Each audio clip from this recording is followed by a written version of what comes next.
Welcome back, everybody, to Lindemann Outdoors Podcast. We got a good one for you today, episode 5. It's me, Jacob Lindemann, your host as always, and with me every time is the big man himself, Jeremy Lindemann. We're here to talk over some fishing. Jeremy's been doing some tournament fishing and some walleye fishing, and we're just going to talk about fishing today, so get ready. Fishing, and more fishing. We are in that season right now. Yep. It's fishing and food plot season. Maybe our next episode we'll do a food plot episode. Yeah, that's a good idea. Episode 6, food plots. Yeah, we'll have to make note of that because then we'll give everybody it might end up being episode 8 or so because we might split this one up into a couple episodes in case we get too long. But yeah. We got some fishing stuff out there. Like you said, I've been fishing a lot. I did a couple guided trips, which we just absolutely hammered the fish on. I went and fished the Devil's Lake Chamber Tournament where I found out that I need a live scope, because without that, I think I placed the lowest I've ever placed in a tournament. Yeah. I was trying to think back of all the tournaments I fished. I think I've always been in the top 25. Okay. I mean, a lot of them, I've been in some top 10s. I've had a lot of 12s through, 12 through 12s. It's all those head injuries. A lot of places in the teens, from 12th all the way up to 19th, 20th, somewhere in there. But I came in 70th. Oh, boy. And it was a tough tournament. It was a tough bite. I mean, let's dive into this debate a little bit. The whole live scope. It's a very hot topic in the tournament fishing community right now. Yeah. What are your opinions? I was taking a deep breath on purpose there, so don't edit that out. No, what are your What's my opinion of the live scope? And tournaments. If you don't have one, you're not going to win. Yeah. Matter of fact, you're not going to place in the top 25. If there's 25 people that have a live scope and you do not, they will finish ahead of you in the tournament. Yeah. It's that big of an advantage. Yeah, personally, I feel like there should maybe be like 2 different tournaments, Yeah. Like one where you can know the depth. And there should be one that's like about full tech and no tech. Yeah, they've talked about banning live scopes for some tournaments. It's that big of an advantage. Yeah, I mean, you can literally see the size of your fish and then where they're at exactly. Like what, how far out can it see? Well, depends on your settings, but realistically it sees probably best 50 feet. So 50 feet. Most people can't cast that far unless, they're fishing every day. But sure. And not only can you see the fish, you can see exactly where they are. You can see which way they're facing. The pros can tell the mood of the fish. Yeah. Like they'll pitch something at him, and if they tell that he's reacting the right way, they're going to spend time and try to catch him. If he's not, they're going to move on. Yeah. You can move on to, it's crazy. You can see how big the fish is. If you see a group of small fish, you're like, this ain't going to win me nothing. You move on to the next group. Yep, they just keep moving. You can scan into the weeds and look for them. You can roll them around out deep. It is a game changer. It's probably the biggest game changer. I mean, there's been a few game changers over the course of fishing. When I started fishing, they didn't have GPS. I'm almost 50 years old now. So when I started, you had to line up like this rock on shore with this tower over here or this tree here. That's how you found those spots. You had to triangulate where they were, and then, GPS came along where you could mark your spot once you found it. Well, that was huge because you could go right back to the same spot. Yeah. I remember ice fishing on Red Lake, drilling holes for crappies because at that time I had a Vexar. Well, that's another thing. A Vexar was a huge deal. That started out as a green box. But, fish finders in general, Yeah. Vexlar, GPS. Like I said, when we started out with the GPS, I was amazed. I could drive back to the lake the next weekend and drive right to my same holes, Yeah. you know. And I knew they were my holes because I always I drilled 3 because I had a separate one for my transducer, so they were in the shape of a pyramid, you know, 1 at the top and 2 at the bottom. And, you know, Yeah. I was like, oh, these are mine. This is right where I'm fishing. Well, you've seen it before. We can see right where our holes were Oh the day yeah. before. You go right back to them. Yeah. You know, Even if there big was a advantage. huge advantage. You know, so that come along, and then side imaging, which is huge. You know, I've just starting to use that really well, and now they have live scope. Well, that's a whole another thing. And Yeah. and the other thing too is, you know, part of the debate there is it's not cheap. You know, No. so now you're getting people that aren't the best fishermen, but now they can buy their way into the sport by paying more money to buy this equipment and then making themselves catch more fish, you Yeah. know, beating people who are better fishermen than them, Yeah.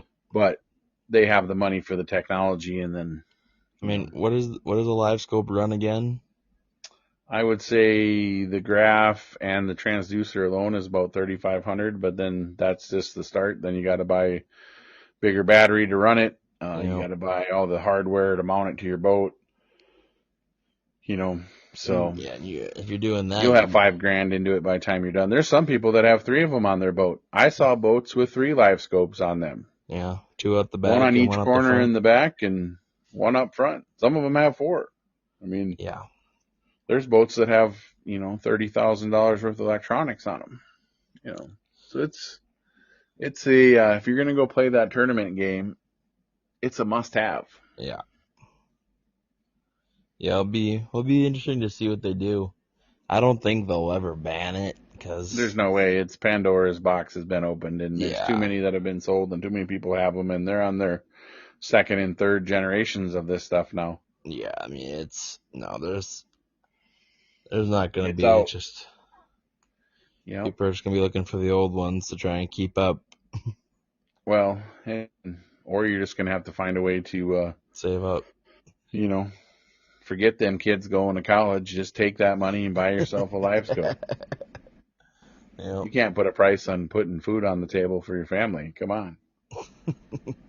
Yeah, I mean, geez, And all you yeah, gotta do is win a couple tournaments, then you got your money back. that's So, true. That's true. well, hate the player, hate the game, right? Yeah. Well, you had a pretty lackluster slash eventful tournament, I would say, from what you've told me. Well, the fish were hard to find for us. Um, you know, we tried a bunch of different spots. We ended up pitching jigs basically into the weeds, you know, and so you'd find weeds that had fish and there was weeds that didn't have fish. So we were fishing shallow, but there was people fishing all depths. There was fish caught at all different depths. But for us, our best bite was a shallow bite, 4 to 8 feet on that weed line, pitching some plastics in there. And so you had to work hard. I mean, you had to be slinging lures all day long. You know, I caught one early in the morning on a slip bobber. Did a whole bunch of pitching cranks and, you know, trying to get them to go, but couldn't find. And we actually got on the fish. We weighed our 5 fish, but we just weren't on big enough fish. I mean, Devil's Yeah. Lake, they bring in, the winner had 30 pounds, I believe, 29 something Oh with 5 fish. boy. You know, so you're talking 4.5 to 5 pound average is what Yeah, you need to win geez. on that lake. I know the pros were bringing in the high 30s, you know, for their fish. So Yep. it's you know, you got to be dialed in when you go there because you get, you know, there's 200 and some guides on the lake on Devil's Lake, and then also you draw all the pros from across the Midwest. Oh yeah. Because the NWT has their championship out there, so if they get a little tournament, they can go fish. They're going to be there, and so, you know, we saw some big names out there, and you know, we've done well in that tournament in the past, but now we gotta up our game a little bit if we're gonna keep fishing out there. Yeah. But that's how it goes. That's how it goes. So yeah, we worked our butts off, pitched a lot of lures, finally got our fish, just come up a little short. So couldn't find that big one. If we had a couple big ones, we'd have been in the money. So Yeah, I mean that's what's so like I think it's like kind of crazy. Just like I feel like all outdoor tournaments are a lot different than sporting like more common sports. Is like one fish or like in archery, one arrow can make the difference between top 5 and the bottom 30. yeah, Like for sure. I mean, especially Well, I like caught that big one last year at 10 o'clock in the morning. Caught that 29-incher, yeah, and then we had to work to get our other fish, and then we still came up a fish short. So yeah, we only had 4 fish when we weighed in. I think we had 20 some pounds yeah. You were with 4 fish. you were 14th. I mean, we'd have had a 2-inch or a 2-inch, a 20-inch fish. Yeah, We'd have had one more fish. A 2-pounder is what I was gonna say. yeah, A 2-pounder would have put us up into the top 5. yeah. I mean, that's what's so crazy about it. I mean, like the same thing with like archery. It's like if you're Yeah, doing targets, you shoot 1.9 or 1.4. You're not you're yeah, not in the 4 you're top. out for sure. Yeah, Pro class, if you miss an X, you're out. yeah, yeah. It's crazy, and then even like I know like clay shooting, like it's like you have to hit every single clay. Yep. You got to put all that work in, and then you got to perform, and just Yeah, mentally and physically too. I mean, that's the big thing. And tournaments fishing's the same way. It's yeah, you it's know you got to have that mental. You got to make the right decisions. When to change what you're doing, when to move, you when to can't stay. You miss. got to know when to hold them and know when to fold them. Yep. So yeah, that was quite an experience. But it's fun to go do that because you meet people, you learn new tactics, you figure things out. I See mean, I some of felt satisfied because we didn't have much going into the tournament week, in our pre-fishing and our practice. Yep. We just weren't catching a lot of fish. Well, we cracked the code on what they wanted, and we were able to go back there and get our 5 fish to weigh in. Yep. So that part was fun. We did, catch a lot of fish there, but just not the big one we needed. So I did hook a large one. I think it was a northern because it cut my line. Yeah. Sideswiped you. But yeah, but it could have been a large walleye too. Yep. That's what I like to tell myself. If it doesn't come up, I'm like, oh, that Oh. must have been a giant one. Yep. That was a 36-inch walleye. Yeah, state record walleye. I lost it down there. Yep. That's a shame. It's a darn shame. Next time I'll get them though. Yep. Definitely was So not a burbot.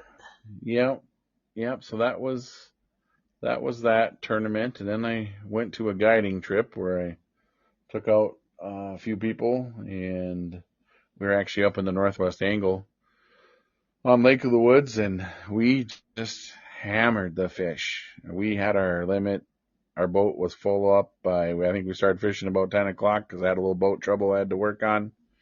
Ended up borrowing a boat from a friend, and still ended up getting on the fish and filling up everybody. That was a great bite. The fish have kind of, the mayflies are hatching, and usually myself, as a rule, this is one of these how do I catch fish segments within a segment, is when the mayflies start hatching, I like to use night crawlers. That's when I switch over to those spinners and crawlers. Bottom bouncers. Yep. Got to have a bottom bouncer. People ask what size bottom bouncer do I use? You try to use the lightest one you can get away with while still feeling the bottom. Yep. I usually go up an ounce for every foot of, or every 10 feet of water. So if I'm in 30 feet of water, I'll either use a 3 ounce or a 2 ounce. If I can still feel the bottom and I can get my, you want that bottom bouncer to be fairly straight up and down, and your lure running at the right angle with it. You can kind of tell when you're feeling the bottom there. You're getting that crawler to run perfectly, 6 inches to a foot off the bottom. That seems to be the ticket. You don't want it too far back behind your boat because then this kind of lays there and drags in the mud. You want it to, maintain that depth. It's kind of like a mini downrigger, almost, the bottom bouncers are. Oh, yeah. Plus, they help you work through the rocks a little bit if you know how to work them. Yep. The people I was fishing with weren't quite understanding.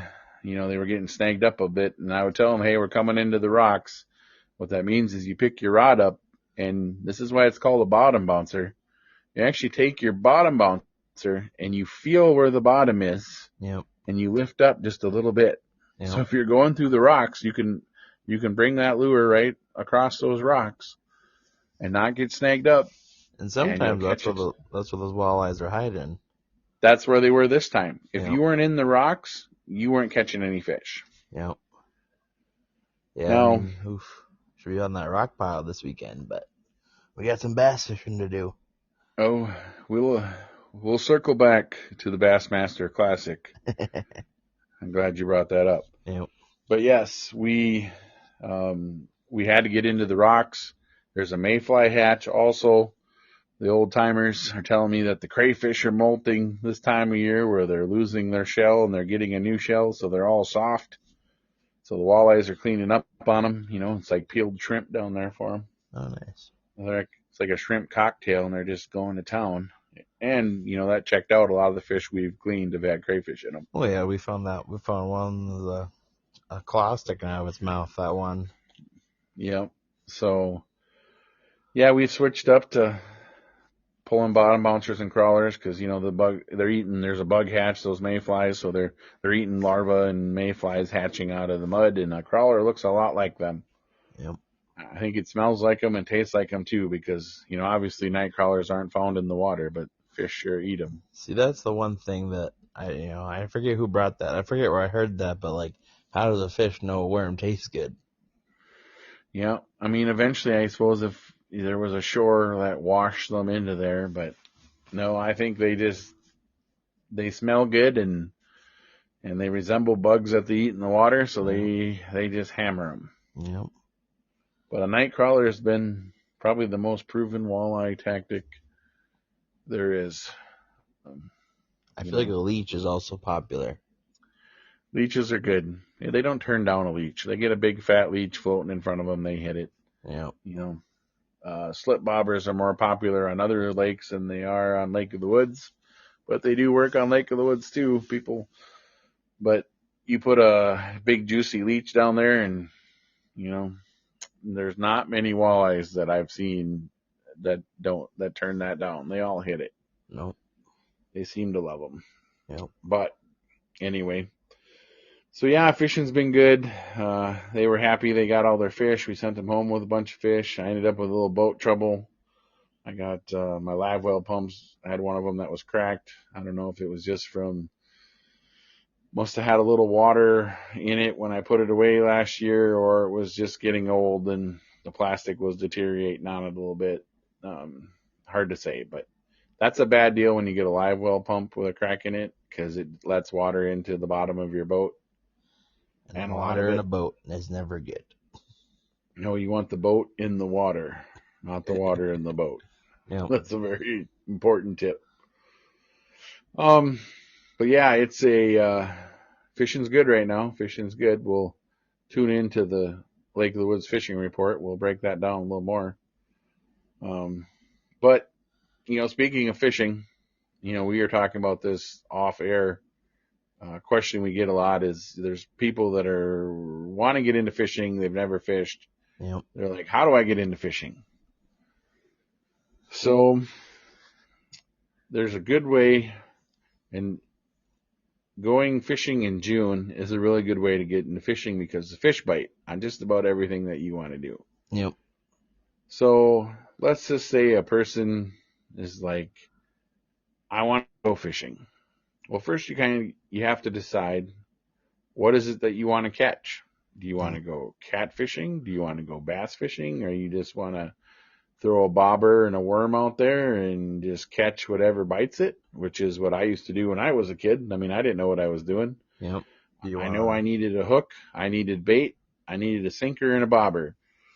And, you figure out, well, if I'm in 6 feet of water, I'm going to put it about 3 to 4 feet down. And me and my brothers, we used to joke about our depth finder because we'd flip a quarter and see which one of us had to jump in the lake to see how deep it was. And that's a true story. We weren't the brightest bulbs in the package. We weren't sitting in the library reading books. We were down at the lake catching fish. So that's probably why we are the way we are today. So, but, so you're like, okay, let's just say the person's like, I don't care. I just want to catch a bunch of fish. Yep. Well, okay. First thing you're going to need is a fishing rod. Yep. I mean, The easiest way to, yeah, go ahead. If you're going like Cabela's, the Shields, Walmart, Walmart has fishing poles that have a rod and line on them. And if you're ready to starting out, go, those are perfectly fine. Some of them got a little tackle kit with them. Hooks, sinkers, split shot. Yeah. That's all you need. I mean, I would recommend the Ugly Stick. I feel like every store that sells fishing poles has an Ugly Stick combo, and those rods will not break. They will not break, and they won't break the bank either. They're priced good. You can usually get a combo, like you said, fishing reel, everything. Yeah, I mean, and they'll catch I've got some Ugly Sticks that I fish with still. I've caught every fish you can think of on an Ugly Stick. Yep. Great rods. Yep. They don't break. That's why we're going to reach out to Ugly Stick to see if they want to sponsor us. I'd gladly be sponsored by Ugly Stick. They make it good. Yeah. We have the faces to be sponsored by Ugly Stick. We've been hit by it. We've been hit by the Ugly Stick. That could be our slogan, Jacob. Yep, that should be a t-shirt. Yep. That's one of Harold's many sayings. Yeah, we're going to have to you're going to have to make that t-shirt, Jacob. Yep. Have a fishing rod and been hit by the Ugly Stick. That's a good one. We'll have to work on the graphics on that. But no, it's you go buy that combo, seriously, find yourself a lake or a river, put a worm on there, learn how to cast, before you go out there, whether it be a spinning rod or a push button like a Zebco 33 or That's also great for first learning rods, Zebco 33. Zebco 33 is probably the best fishing reel for a beginner there is. It's got a nice drag system. It casts a mile. Oh yeah. They're tough. You won't wear them out. I mean, it'll last a long time. And then as you get a little better at fishing, you move up to a spinning rod. Don't go buy a bait caster right away, which is kind of the ones you see on TV that they use for bass fishing. They're round and you're just gonna backlash your line.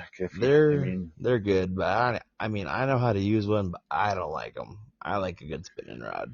They have their when it comes to casting far and cranking in crankbaits. Yeah. They're nice because it's easier to reel one of those, and so you don't get fatigued if you're casting all day. Let's say you're on the bass fishing tournament, series, tour, or whatever. You're going to want a good level wind bait caster reel to cast lures with. It's just easier on you. But really, all you need is a good spinning rod or a good, Zebco 33 bait casting. That's a different type of bait cast. It's closed space and it won't backlash on you. Easy to cast. You can buy casting plugs for practicing casting in your yard. Recommend that for little kids as well. You guys just got your little guy that you're fostering. I don't know what you bought. What did you buy for the? Oh, he picked out it is a Zebco, but it's made by it's Toy Story colored. So, perfect. Buzz Lightyear fishing rod. Well, he picked Woody. He's he's more of a cowboy kind of guy. Yep. That must be a stiffer rod. Yep. Than Buzz Lightyear. But anyway, no, good for him. Good for that. He's gonna, you want the kids to have fun fishing. Oh yeah. So, you take them, you want to go find some place where there's a lot of fish, so they have a lot of action because they got a short attention span. Yep. And then, same thing if you're an adult, try to, pay attention to the local fishing holes and, there's lots of fish from shore. A lot of lakes have fishing piers and there's rivers you can go fish on. Yep. I mean, even like, if you want some, I would say if you don't want to just catch whatever you can find, I'd say like get a good daredevil, 5 of diamonds, or really just find a color that you think looks interesting and throw a daredevil spoon out there and you'll catch a pike if they're in there. Yep, for sure. Pike are fun to catch, easier to catch. They'll bite about anything you throw at them. Yeah, I mean, they're always hungry. Me and my buddy Ethan, shout out Ethan. We after we were in a morning workout program, we'd ride our bikes to the river and we'd pitch daredevils out into this river bend, and we'd catch like 100 pike in a day. It was crazy. It was lots of fun. Yeah, they're fun to catch. They fight and they fly around in the water. It's a lot of fun. Yeah, and if you're fishing also depends what you're fishing for. So you're fishing a river, and if you're fishing like for pike and walleye and stuff, maybe casting's a better route to go. But if you're fishing for catfish and carp and bullheads and drum and things that live down by the bottom, you want to fish without a bobber. That's where you just tie a hook on and then put a split shot about a foot up, and then a lot of those sinkers have egg sinkers got a little plastic little hook on them that you can snap them onto your line. I would snap it right above that split shot, and you can throw it out there and let it sit kind of out there in the middle of the river, and with a big night crawler on it, and you wait for that fish to swim by, and also a lot of times you catch a frog. Frogs are good for catfish. Yep. There's a whole debate on what's the best bait for catfish. No pun intended there. Even though that was funny. Yep. There's people who tell you want to use cut bait, where you go catch suckers and goldeye and different types of fish, and then cut them up and put them on your hook and throw it out there. I think frogs work the best. I've caught my biggest catfish on frogs. I mean, I've caught the most on frogs. How big was that one that I caught? That thing was huge. Huge. I don't know. It was probably 35 pounds. Yeah, it was. I was going to say. Yeah, around there. It was 15, 20 pounds. This was a big. Yeah, 25. Channel cat. Yeah, was it a channel cat? I believe it was a channel cat. Yeah, that's fun. I mean, catfishing's fun because it's even better at night times. You can build yourself a little campfire, get a lawn chair. If you're of age, have a couple of drinks. Yep. Since you're on shore. Don't drink and drive. Yep. Stay the night. Little camp out. And they make drink these little responsibly. They make these little cowbells. You put on your rods. Coors Light to be our sponsor too. I thought we were golden. Mick Golden Light. The Golden Light. It's a good beer as well. Yeah. It's a good beer as well. We could, depends how bad we need money. We could go Bud Light too. I hear they're looking for sponsors. Yeah. But anyway, moving along. So yeah, it's figuring out how to fish it's not hard, and that's what's nice about fishing is there's so many levels to it. You can get out there and enjoy it. You don't really have to do much. You just sit back and relax and catch fish. Yep. Yeah, no, it doesn't have to be as expensive as a boat. No. and you don't need a fancy boat either. There's lots of used boats for sale. I mean, we're turning our old duck, Grandpa Harold's old duck John boat into you can do a little DIY and turn those into a nice bass boat. Yep. We're working on that slowly. Yeah, one of the mini projects. Yeah, one of the 1,500 projects we got going. Yeah.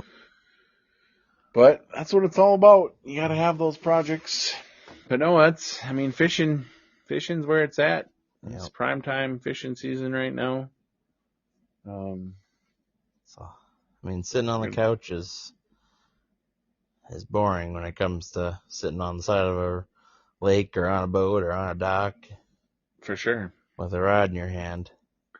Plus, you can make fishing as much fun as you want it to be, which is probably a good segue for us to talk about our upcoming next fishing tournament. Oh, the Bassmaster Classic. Yep. The Bassmaster Classic is one of the hardest competitions of the year. It is by far. It's we won't name names to protect the innocent here, but and the losers. Yeah, but well, they're not losers as people. They're just losers in tournament when it comes to competing against us. Of course, we did mix the teams the past few years, haven't we? Well, as last year's champion, Yeah. I will speak as I will describe what the Bassmaster Classic is.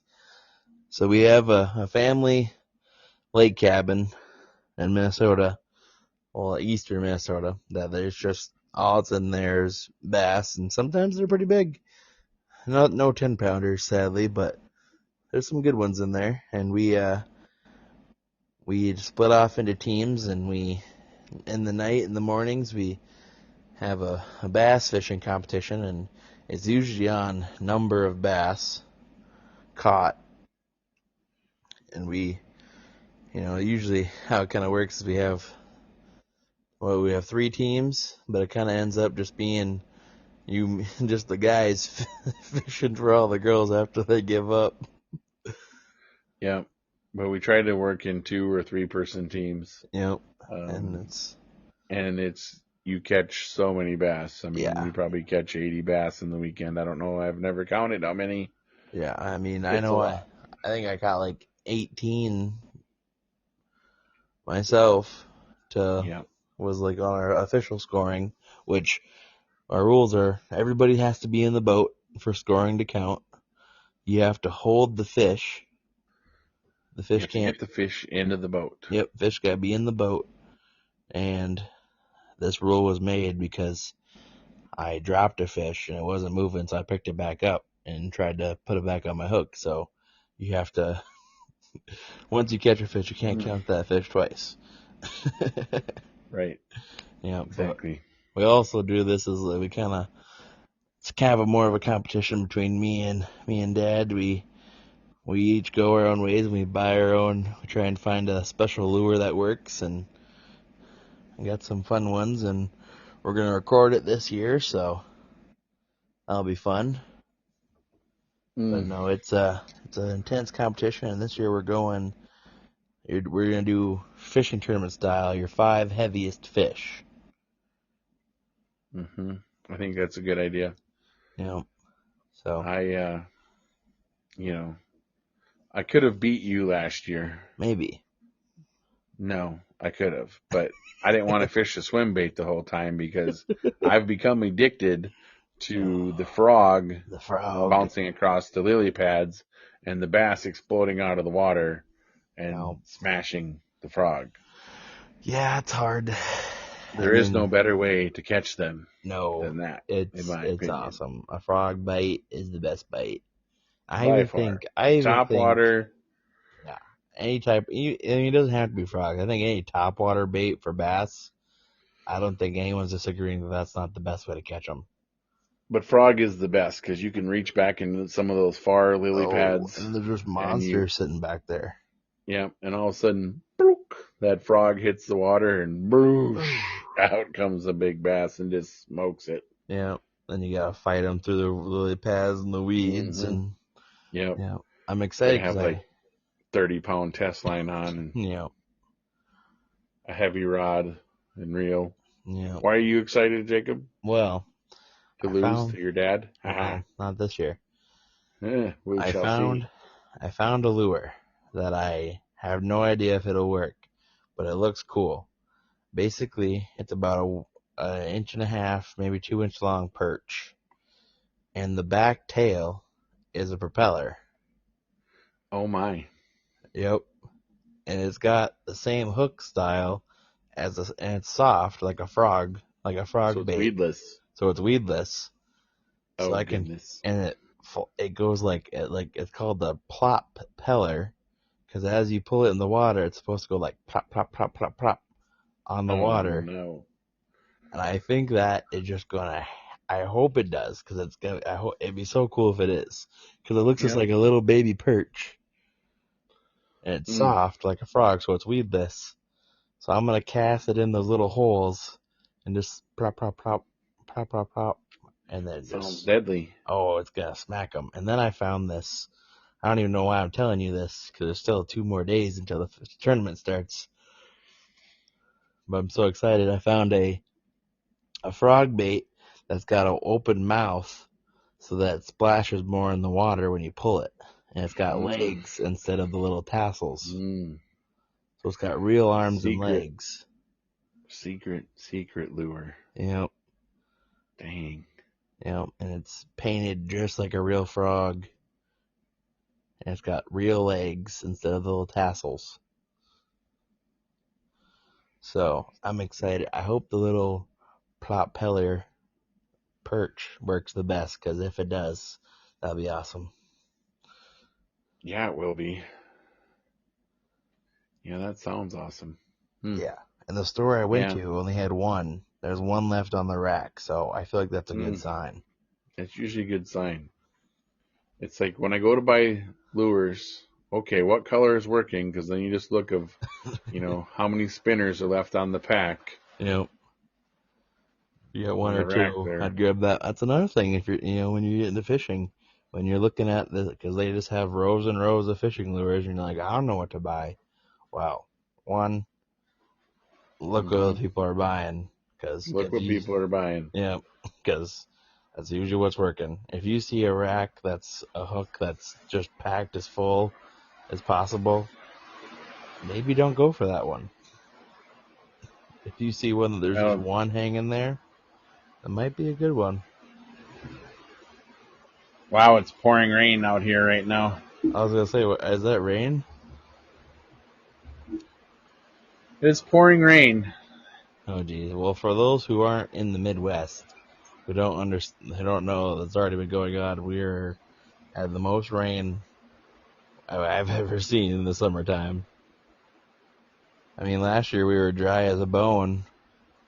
Remember, you were driving water out to the food plots and Yep. putting water in holes and for deer and stuff. And this year you got a lake in your front yard. Yeah, that's a fact. That was a big cloudburst there going over. Holy smokes. Yeah, we're not recording this podcast in a fancy studio downtown somewhere. I'm No, sitting out in my garden shed that I've made into a podcast studio, no. hanging up some blankets, got my mic hooked up. You're sitting in a blanket fort in your apartment. I am sitting in yep. Took the couch cushions and a blanket, and I made myself a little fort. It's pretty Yeah, comfy. we're just two ordinary dudes trying to talk about hunting and fishing stories and Rednecking our way through sound quality and sound. redneck engineering us a podcast booth to try to, put on a good show for our 5 listeners we have. Hey, we're up to 18 actually. Holy smokes. Yep, Jeez. 18. I don't know if I can handle the pressure of having 18 I know. listeners. We, I know Ooh. our last podcast we had 64 people listen to it. We almost got 100? Almost, but Dang, that's a lot of pressure. only 18 subscribers. Right. Yep. But Yeah, we need a lot more. with those Thousands 18, are what we need. you're the OGs. You're the real ones. Yep. The originals. Yep. Yeah, well, we'll get there. So I apologize for the rain sound in the background if it's coming through too bad on the mic, but Maybe we'll have to put in some nature sounds, ASMR. Rain in the garden shed. You can listen to this at night to help you go to sleep. You are getting sleepy. Listen to the sounds of nature. The rain drips off the tin roof of the garden shed. You are a strong, confident woman. I don't think many women are listening to this podcast. If they don't, they should, Jacob. They Yep. should. Some good stuff here. Well, you know, I don't know, dude. Should we keep going with this rain, or should we wrap it up Well, we for can tonight? wrap it up. We'll definitely we'll update everybody how the Bassmaster Classic goes. I think we're gonna try and do a podcast on the boat, so that might be fun. We'll try to bring our mics with. We'll do a podcast on the boat. That could be cool. Yep, that'd be very cool. But yeah, so yeah, thank you guys for listening. This has been a lot of fun. We just hope, we help you fill your freezer and we help you catch some fish and maybe have a laugh or two, or just listen to make fun of us, because we know what we're talking about, but at the same time we don't. Absolutely. It's raining like a cow pissing on a flat rock out here where I'm at. Yeah, well, just like Jacob said, we want to help you fill your freezer and have a little fun along the way. So, till we meet again, go catch some fish, have some fun. peace out, everybody.